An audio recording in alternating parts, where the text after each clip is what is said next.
as far as the bartending thing goes along, if somebody wanted to get in the game, like, what would they have to do?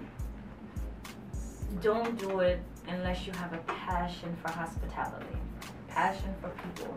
You gotta be a people's person. You have to be a people person. Like, people get into it because they know there's money in it, but if you don't know what you're doing, you're not gonna make the money. Yes, and those people that go to bartending school and they graduate and they go out to start bartending, looking for a job, and realize that they can't find a job. It's because it's just like going to college. Bartending is a career. So when you graduate from bartending school and you go out and try to get a job and you don't get hired, it's because you have to have the experience. So it's pretty much who you know and what you know. So if you're coming right out of school, then I suggest you train yourself, go online, Google, go to bars, look at what they're doing, have your own parties, host parties for other people, get your name out there and do it rather than going in and trying to get a job with a certificate, because you're not going to get a job. You got to know what you're doing. So I teach a bartending boot camp. Oh. Bartending boot camp? Yeah. How can I get down with that? And what you would pay in bartending school, $600, sometimes almost $1,000. Yeah. And not get a job. With me, you're guaranteed to get a job and you're guaranteed to make money. And I can guarantee that because I manage bars and there's job openings all the time. And if you're trained by me, you're guaranteed to get a position. Okay. Wow. Quit my day job. For half the price, Half the price. you can get lessons from me. And I have a website called ilovemybartender.com, which we're still building it, but yeah. Okay. In the state of Georgia, you don't have to have a license to bartend. In certain counties, you have to have a certification or bartending license to serve for that specific bar. Okay. But as far as your certificate, the certificate is just for that school. They tell you that it's for bartending, but it's not. It actually hurts you more than it does put you up, because like from my experience of managing a bar, having to hire bartenders coming straight out of school, it's embarrassing because I can't hire them. I need somebody that knows what they're doing right now because we have a fast bar. Right. So with me, I have it's pscc.com. It's a certification, like a tip certification. You get a bar license, and it's a license to serve, which most bars are requiring that now, but it's not like a certificate where, oh, I have a certificate, I'm an official bartender. Okay. This shows that you know the protocol, you have knowledge of the laws and things that go on in Georgia or whatever state you're going to bartend in, so you'll get a certificate for that. It's $99 online, but if you go through my company, it's only $9.99. Oh, wow. Now, for the ladies that's listening, is that for the strip clubs also? Is that only for like a restaurant bar? Because, you know, sometimes they might want you to have ones for King of Diamonds or Diamonds of Atlanta might require a different one. For strip clubs, it's different. You have to have a permit. Okay. Well, in certain counties, you have to have a permit. What is that? That's what it's for. So aside from the PSCC, different counties are different. So like at Josephine's, you have to have a permit. If you're working at a strip club, you have to have a permit to serve and to bartend and to strip. And it's way higher than a regular permit, which is $30-something, and a permit to work in a strip club is like $500, like $300 to $500. So, but then you also have to think about which club you're going to work at, because if you're sharing tips at those clubs, then you're not really making any money. See, I don't even know about all that. I don't share my tips. And you guarantee 100% job placement rate. I do, and I can guarantee that because I know what bars want and need. Every bar needs a bartender. Every bar needs an honest bartender, and every bar needs a bartender that knows what they're doing.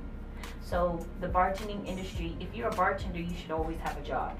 And if you don't, then there's something wrong. And if you're bartending, you should always be making money. As long as there are people inside of that club, you should be making money.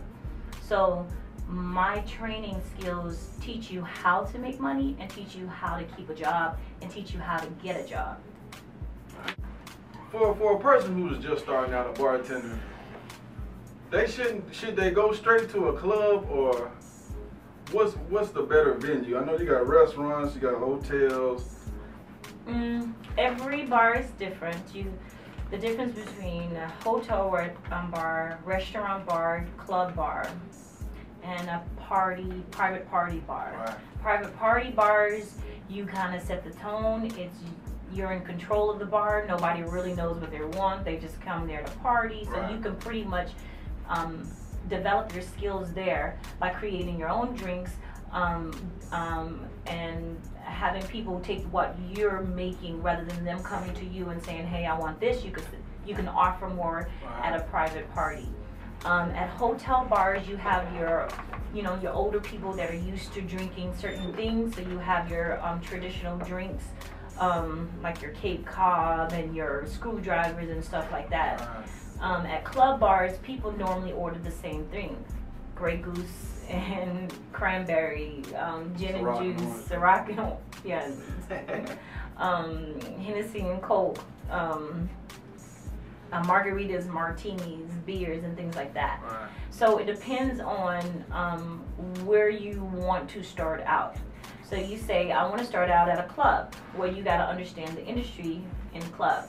Most people drink trends, drinks that are in the music, whatever you hear on the radio. Whatever Jay-Z say. Yeah, whatever Jay-Z say, whatever Gucci say, and Lil Wayne, that's what they're ordering at the bar. You two have also more control over pushing the drinks that you create as well. So at your hotel bar, you have more things on that restaurant bars, you have more things that are on the menu. So a lot of restaurant bars, you got to learn their menu. So whatever you've learned at a club doesn't matter. Because if you don't know what's on their menu, then you're not really good for them. So it's very important for you to know exactly what type of industry you want to work in, and then you master that. Once you master that, then you can pretty much move on to anything else. How long is your boot camp? It's about 2 weeks, but you only have about 4 days of training out of the 2 weeks. So you can pick any day, but you need 2 days, a Friday and a Saturday out of those 2 weeks, because you're going to be actually bartending. Okay. So 2 weeks? That's it. Actually, really, I can teach you in a day. That ain't bad. Always go to the lady first. That's the wrong thing. I always take care of the lady first. I always look at her, acknowledge her, and then I go to the male. And then I always make sure she gets her drink first. I always take care of her first, because that's a lot of mess ups that in the service industry, that's what happens. Yes, you said that. You're damn right. Yeah. But as far as the 18%, 10% and all this stuff, whatever, I'm not looking at that. Okay. I'm looking at your service. If you serve me good, I'm going to tip you good. If you serve me bad, I'm going to leave you a note, and that's your tip. And I'm going to tell you what you did wrong. Wow. That's real though. At least you can improve. How you gonna improve if you never know what you do wrong? Leave me a note You if got, you want to. and that whole saying, black people don't tip and white people this, blah, blah, blah, blah, that's a myth. Who tipped the best? Both. Women tip me, guys, black, white, da da da. Sometimes I have the worst out of women. What's the biggest tip you ever got? You really want to know? Somebody bought you a car.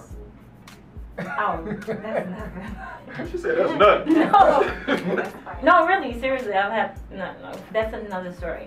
But I want to hear this. as far as biggest tip, bartending, hosting, and waitressing. I've done it my whole life. I used to host at the Apio de Cachon at the Intercontinental in Buckhead. You guys know? Now it's like something else, but it's still the Intercontinental. I used to be the maitre d' hostess there. And I had this this customer who would come in all the time. And one night, I'm seating. This is just hosting. I seat him. He comes back and he tips me. He shakes my hand. He's like, "You're so wonderful." Da da da. And I'm like, "Thank you."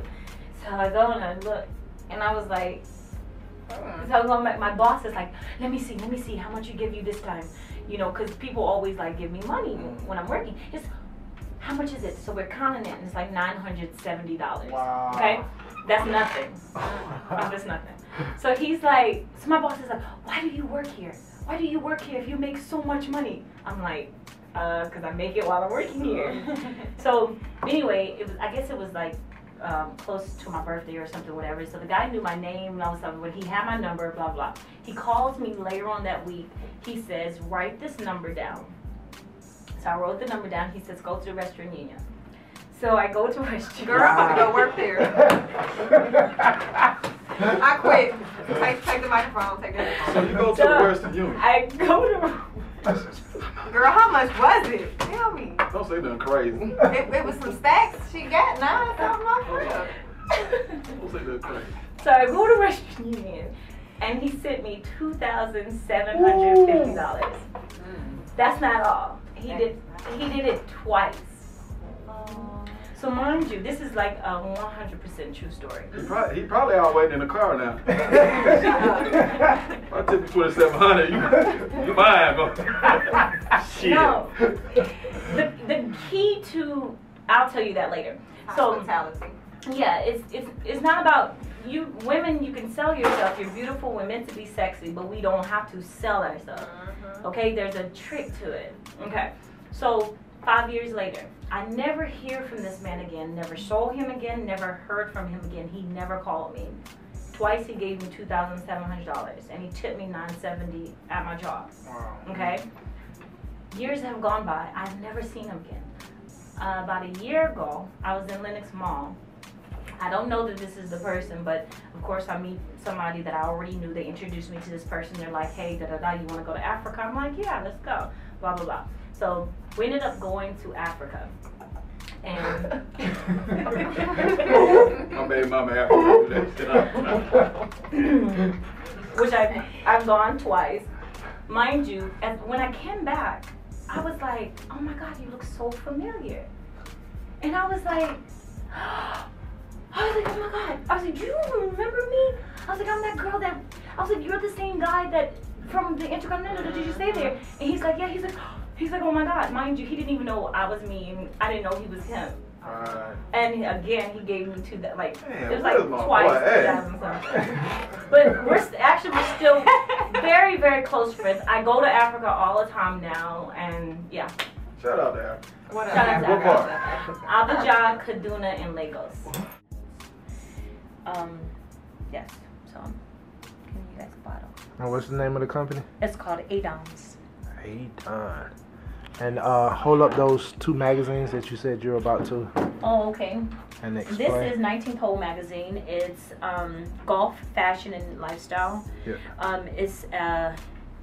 It's taken the golf world into a whole different dimension, focusing on fashion and then the lifestyle behind golf. Okay. So I'm going to be writing for this magazine, and the next one that they have coming out is called oh my goodness, The Town magazine. Okay. The next one. I'm going to be writing columns in it about mixology. Okay. I just hosted their event that they had at Infinity last week, and then this magazine is Cigar Lux. I'm in this magazine a few times, actually a whole lot of times. But they have a cigar shop that's on City Markets in Piedmont, and I've attended several of their events, and I'm hosting their event that they're having at the Biltmore on October the 11th for cancer awareness. And that's Cigar Lux magazine. Cool.